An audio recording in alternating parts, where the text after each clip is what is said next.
Unabii wa siku 2300 unatajwa kwenye kitabu kile cha Danieli 8 fungu la 14. Siku 2300 ama sawa na miaka 2300. Kiunabii siku moja inasimama badala ya mwaka mmoja, kwa mujibu wa kitabu cha Hesabu 14 kuanzia fungu la 34. Kwa hiyo tunaposema siku 2300 tunamaanisha miaka 2300. Na huu ndio unabii mrefu ambao umetajwa kwenye kitabu cha maandiko matakatifu Biblia. Sasa lini ndio mwanzo wa siku 2300? Basi ili kufahamu mwanzo wa siku 2300, hatuna budi kusogea kutoka kwenye kitabu cha Danieli 8 na kusogea mpaka kwenye kitabu cha Danieli 9. Katika kitabu cha Danieli 9 kuanzia fungu la 24 linazungumzia kuhusiana na majuma 70, na katika fungu lile la 24 linasema kwamba majuma yale 70 yamekatwa na wakapewa wana wa Israeli. Sasa kwa akili ya kawaida tuna kufikiria kwamba majuma haya 70 yalikuwa yamekatwa kutoka wapi?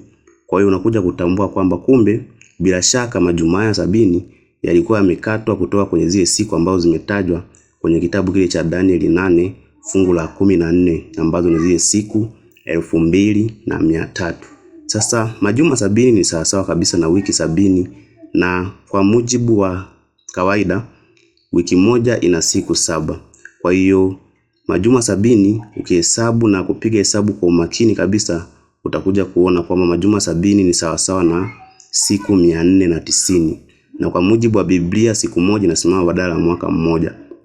Kwa hiyo siku 490 ni sawasawa na miaka 490 na ni sawasawa na hayo majuma 70. Sasa ili kupata mwanzo wa siku 2300 lazima tufahamu kwamba mwanzo wa majuma 70 ulianza lini, maana vipindi hivi viwili, siku 2300 pamoja na haya majuma 70, vyote ni vipindi viwili vinavyoanza katika muda mmoja. Maana lugha inayotumika hapo kwenye kitabu cha Danieli 9 fungu la 24 ni kwamba haya majuma 70 yamekatwa kutoka kwenye zile siku 2300. Ili kuweza kufahamu mwanzo wa majuma 70, basi hatuna budi kurudi kwenye kitabu kile cha Ezra 7 kuanzia lile fungu la 12. Katika kitabu cha Ezra 7 fungu la 12, Mfalme Artashasta aliandika barua ya kuwaruhusu wana wa Israeli kutoka katika nchi ya utumwa na kurudi katika nchi ya mababu zao katika ule mwaka wa 457. Kwa hiyo siku 2300 pamoja na hizi siku 490 ama majuma 70 zote zinaanza kipindi kimoja katika ule mwaka wa 457, kipindi ambapo Mfalme Artashasta aliweza kutoa amri ya 3 ya kuwaruhusu wana wa Israeli kutoka utumwani kule Babeli na kurudi katika nchi ya baba zao kule Yerusalemu.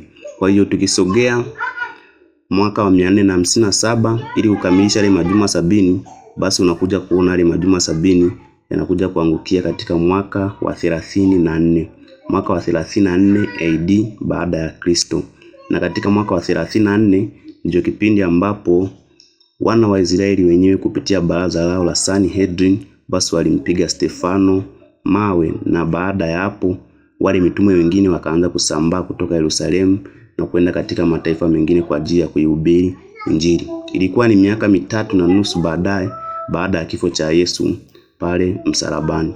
Kwa hiyo kuanzia mwaka wa 34 unakuja kuona kwamba imebakia miaka 1810 ili kukamilisha hesabu kamili ya zile siku 2300 ama miaka 2300. Kwa hiyo kutokea mwaka wa 34 tukijumlisha miaka 1810 inatupeleka moja kwa moja mpaka kwenye mwaka wa 1844. Kwa hiyo kuanzia mwaka wa 457 tunakwenda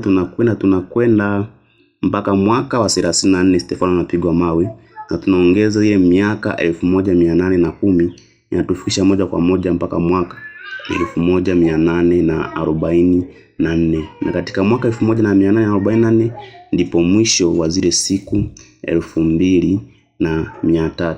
Hebu tutazame kidogo hapa matukio ambayo yaliweza kutokea katika mwaka wa 457. Basi Mfalme Artashasta katika amri ya 3 aliweza kuruhusu wana wa Israeli kutoka utumwani na kurudi katika nchi yao kule Yerusalemu.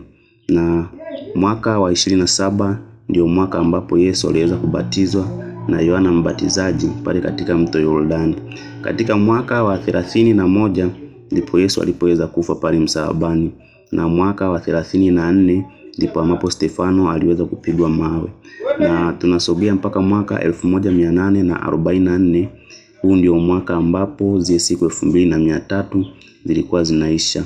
Lakini katika kitabu cha Danieli 8 fungu la 14 linasema kwamba mwisho wa siku 2500 basi patakatifu pangeweza kutakaswa. Na patakatifu panapozungumziwa hapa sio duniani bali ni kule mbinguni.